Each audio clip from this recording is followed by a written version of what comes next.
What would you do if, in the darkest alley of your city, you saw three grown men beating someone senseless, and you had nothing but a broken flashlight in your hand? That's the question that defines this story. The kind of moment that separates children from heroes. Because that night, as the city slept, a 12-year-old girl named Amara Bennett faced down a nightmare and rewrote a future no one saw coming. It began with a decision no child should ever have to make, choosing between danger and medicine. Amara had left her tiny apartment in the projects just before 2 a.m., clutching her grandmother's worn prescription slip and a book of food stamps. The closest 24-hour pharmacy that accepted her family's vouchers was 4 bus stops away. But Amara didn't have bus money. So like many nights before, she took the alley. That alley was more than just a shortcut. It was a gamble with fear. Flickering lights, broken glass, the constant smell of stale beer, and something far worse. But tonight, something was different. As her lightless flashlight bounced uselessly in her hand, Amara heard a sound she couldn't ignore. A groan, followed by a sharp, wet thwack. Her feet slowed, then stopped. Up ahead, 3 figures circled a man lying motionless on the asphalt. He was well-dressed, bloodied, and clearly unconscious. The men kicked him with fury, cursing under their breath like wolves tearing into prey. Then, without thinking, Amara screamed, "Stop! Stop hitting him!" The sound shattered the silence like glass. The men froze. One turned, his hood falling back just enough for her to see a long scar beneath his eye. He stepped forward, towering over her. "Get lost, girl," he growled. But Amara didn't run. She did something even more dangerous. She raised her broken flashlight like a weapon and said it louder this time. "Help! Somebody help! They're killing him!" It wasn't bravery, not exactly. It was instinct, a kind of moral reflex that kicked in before fear could take over.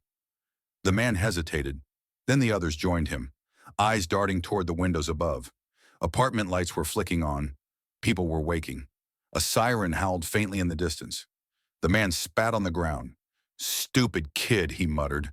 Then they ran, vanishing into the shadows like cockroaches when the light hits. Amara's legs buckled. Her hands shook as she hurried to the fallen man. He was groaning softly now, his suit torn and soaked in blood. His silver watch was shattered, but it looked expensive. His skin pale against the street grime. "Sir? Can you hear me?" No response. She took off her only coat, a thin, old, but hers, and pressed it to the gash on his forehead. Blood soaked it instantly. She didn't care. "Stay with me," she whispered, tears welling. "Don't sleep, okay?" The man stirred. His eyes fluttered open, startled, dazed, afraid. He looked into her face, a small black girl, braided hair, worn shoes, dirty jeans, but calm, focused, hands steady on his wound.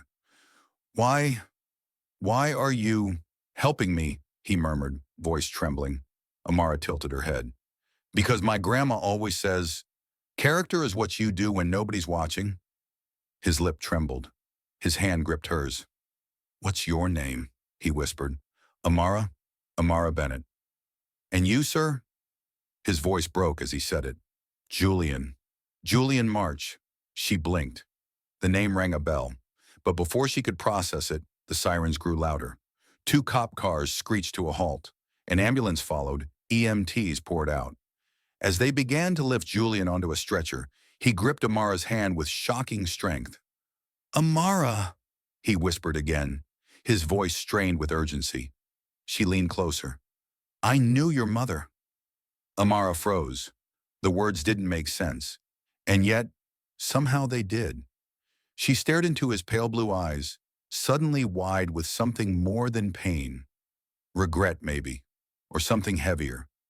The medics pulled him away, and just like that, he was gone. The alley fell silent again. Just Amara standing alone in the dark, her only coat soaked with blood, her heart beating like a drum inside her chest. She didn't know that the man she had just saved was one of the country's wealthiest tech investors. She didn't know his name would be on every news station the next morning. And she certainly didn't know that his 4 whispered words would unravel everything her family thought they knew about the past. But what I find most powerful here, and I'll say this personally, is how fate sometimes chooses the smallest hands to hold the greatest truths. Amara didn't just save a life that night. She triggered a storm that would reach boardrooms, courtroom records, and old scars left to rot in silence. And all because she chose to step forward when no one else would.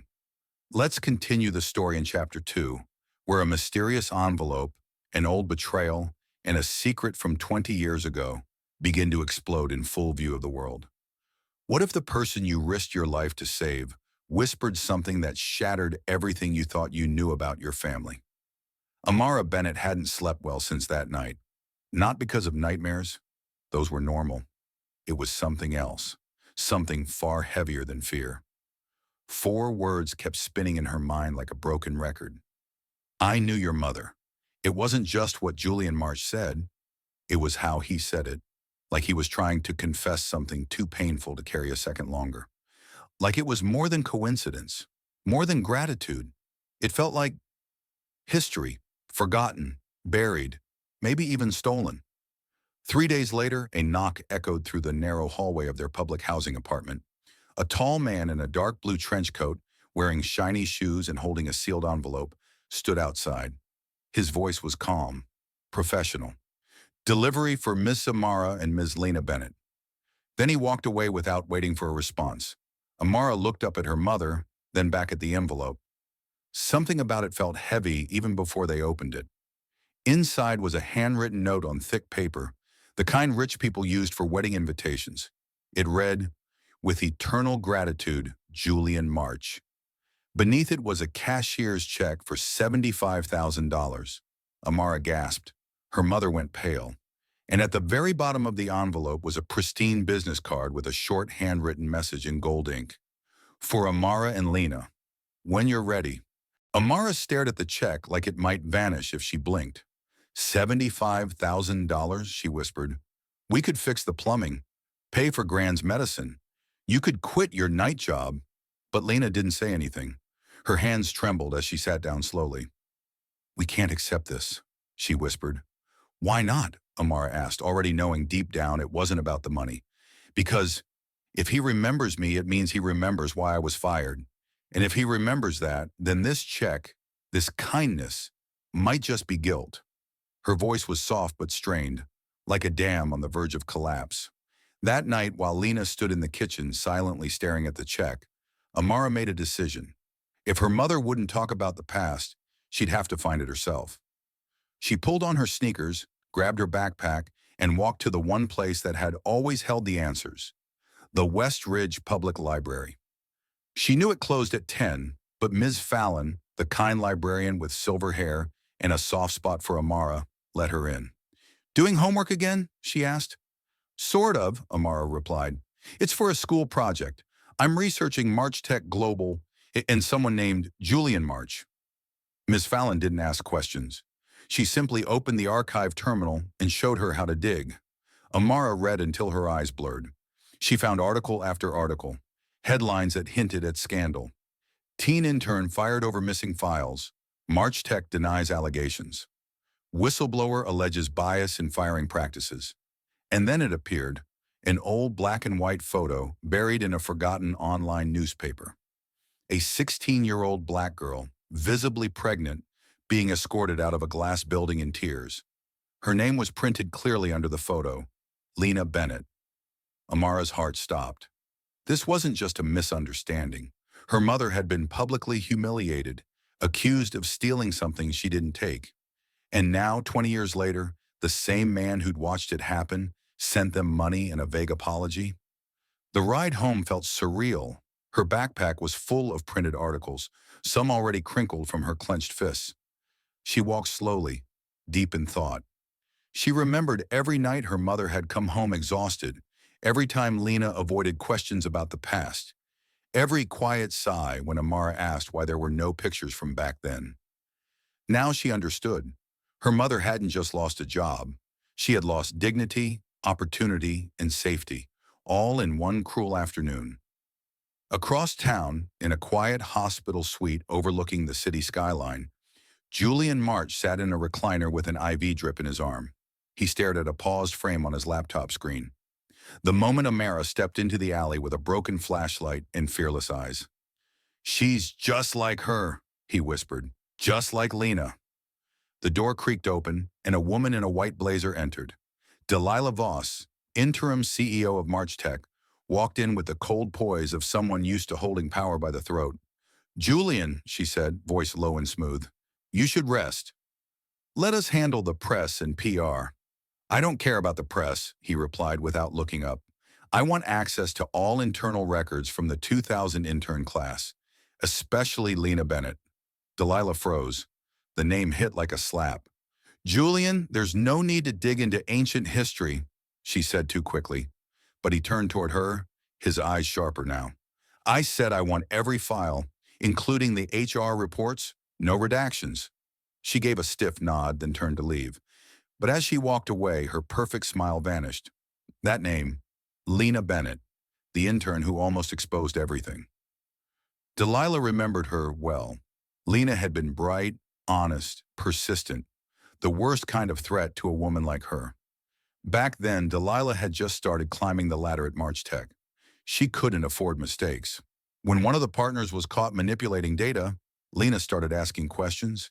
She even asked for access to internal reports. That was enough. So Delilah fabricated an accusation of stolen documents and ensured Lena was blamed. And it worked. No one questioned it. No one came to Lena's defense. Delilah had buried her career and her future without blinking. But now, 12 years later, Lena's daughter was in the picture. And worse, Julian was getting curious. Delilah had to shut this down before it unraveled everything. 2 days later, Lena received a formal invitation, a sleek envelope embossed with the March Tech logo. Inside was a typed letter signed by Delilah Voss herself, requesting a meeting to discuss future opportunities for Amara and the Bennett family. The letter included an offer: full scholarship to a private academy, relocation to a furnished townhouse in a quiet suburb, and a generous stipend. "They want us gone," Amara said after reading it. "Far away, quiet." But her mother said nothing. The offer was tempting. It was more money than she could earn in a decade. But Amara saw it for what it was, a bribe. Still, they agreed to the meeting. March Tech headquarters was everything Amara imagined and more. Glass towers, marble floors, and silence that made her sneakers sound too loud. Delilah greeted them like an old friend. "Amara, Lena, welcome. We're so impressed by your strength. Truly inspiring." She offered them chamomile tea and compliments that tasted like sugar hiding poison. Then she slid a folder across the table. "A gift," she said smoothly. "We'd like to invest in your future." Amara opened the folder. Pages of contracts, relocation agreements, scholarship terms, non-disclosure clauses. Lena looked overwhelmed, but Amara kept her gaze on Delilah's face. "Why us?" Amara asked. "Because a smart young lady like you deserves better," Delilah replied. "Better than what?" Amara pressed. Delilah hesitated just long enough for Amara to see it, that flicker, that crack in the mask. Then she said it. "Better than where you come from." And that was it. Amara reached into her backpack, pulled out her folder, and placed it gently on the glass table. "I brought something too," she said. Delilah's eyes narrowed. "What is it?" "Just some homework," Amara replied sweetly. She opened the folder and laid out the articles. The photo of her mother, the quotes from whistleblowers, the corporate roster showing Delilah's name as head of HR in 2003. "You fired my mother for something she didn't do," she said, voice calm but steady. "And now you're offering us money so we disappear again." Delilah's jaw tightened. Her tone darkened. "I suggest you tread carefully, little girl." Amara leaned forward. "I'm not the one who should be scared." Just then, the door opened. Julian March walked in, and everything changed. Julian March stood in the doorway, silent for a long moment, watching Lena and Amara seated across from Delilah Voss. His face was unreadable, but his eyes flicked to the folder on the table, the one filled with old headlines and faded truths. Amara turned toward him calmly and said, "I believe you owe my mother an apology." Julian stepped into the room, his gaze never leaving Lena. His steps were slow, deliberate, like someone crossing a courtroom floor. "Lena," he whispered, "I didn't know. I swear I didn't know it was you that day. They told me you'd been caught with restricted files, that there was evidence. Lena stood up, her voice trembling but clear. And you believed them. You believed a scared 16-year-old black girl stole from your company just because someone said so. You let them humiliate me. You watched and did nothing. Julian's face turned pale. I was junior then. I had no power. You had a voice, Lena snapped, her eyes flashing with tears. You had a voice, Julian, and you stayed quiet. Amara stepped between them, calm but fierce. You both made mistakes, but only one of you tried to fix it. She turned to Delilah, who now sat like a statue carved from stone, cold and unmoving. You were the one who signed the termination form, weren't you? Amara asked. You wrote the report that accused my mother of stealing. Delilah's lips twitched. That's a serious accusation, she said, trying to regain control. But Julian interrupted her, his voice low and thunderous. Is it true, Delilah? She didn't answer. I want to hear you say it, he continued. Did you fabricate the accusation against Lena Bennett? Silence, then a sharp breath. She was asking too many questions, Delilah said at last, her words slow, bitter. She wanted access to executive decisions. She challenged her manager during a quarterly review. At 16, that kind of disobedience is dangerous. You destroyed a life, Julian said, stepping closer. You destroyed a child's future to protect a system that protected you. No, Delilah snapped, her mask slipping. I protected this company. I built it while you were off investing in tech fantasies. I made it real. I made it profitable. You made it toxic, Julian said.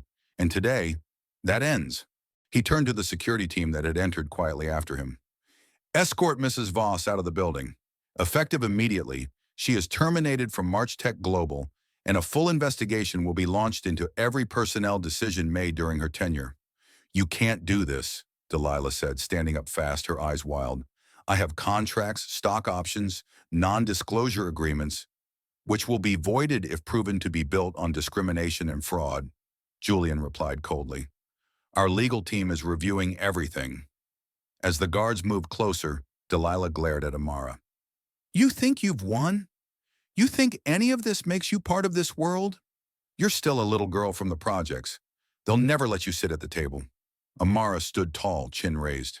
Then I'll build my own table, and I'll bring chairs for every kid like me. Delilah was escorted out, her heels clicking against the marble like the final ticks of a collapsing empire. Julian turned to Amara, then to Lena. I'm so sorry, he said, voice thick with emotion, for not speaking up, for not stopping it, for letting you suffer all these years while we got richer. Lena said nothing. She simply looked at her daughter, the one who had done more in a week than others had dared in decades. Julian continued, There's a lot to fix. I can't undo what happened, but I want to make things right, if you'll let me. That same week, headlines exploded across national news. March Tech CEO removed after racism scandal. Exposed by 12-year-old heroine. Girl who saved CEO also saved justice. And perhaps, most memorably, the flashlight that lit a revolution. Within a month, Julian had created a new department inside March Tech, Social Equity and Community Partnerships. Its mission, to identify and correct injustices within corporate structures, to mentor young leaders, and to fund education programs in underrepresented communities. And at the heart of this initiative, a girl named Amara Bennett. At just 12 years old, she became the youngest advisory board member in the company's history. Her title, Youth Equity Consultant. Her first move, rename the internship program after her mother, the Lena Bennett Fellowship. Lena, now working as the new director of talent equity, entered the very same building that once expelled her in disgrace, this time as a leader determined to protect every young intern who walked through those doors. 6 months passed. Amara walked confidently through the shining glass lobby of March Tech every Thursday after school. Employees greeted her with smiles, not just out of politeness, but with genuine respect. She still wore her same old sneakers, the ones with a scuffed toe and laces that never matched, because they reminded her where she came from.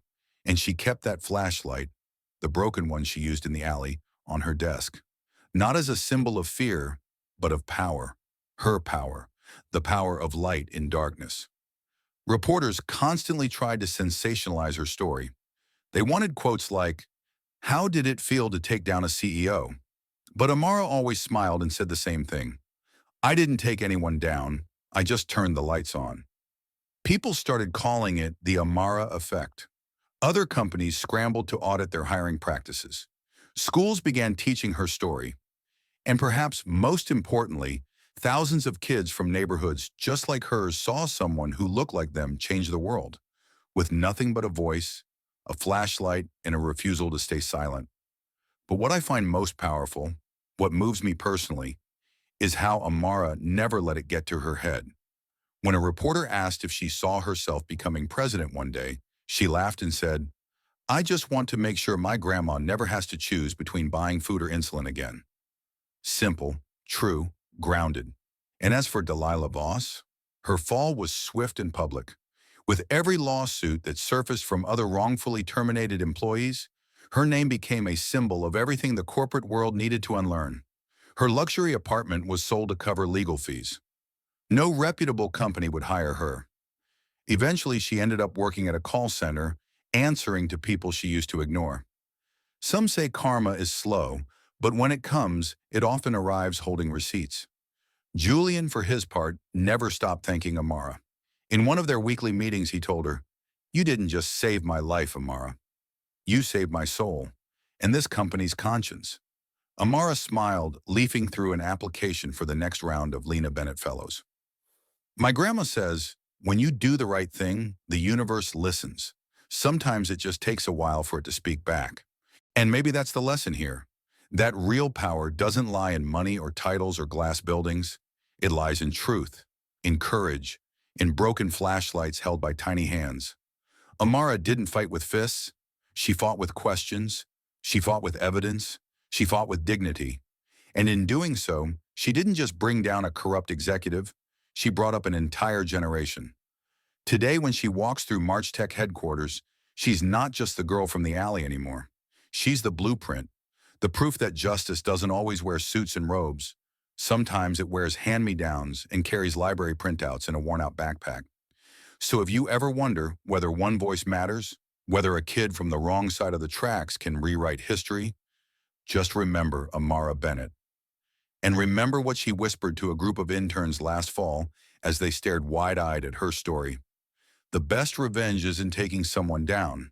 It's rising so high they can't touch you, and then throwing a ladder back down for others to climb too.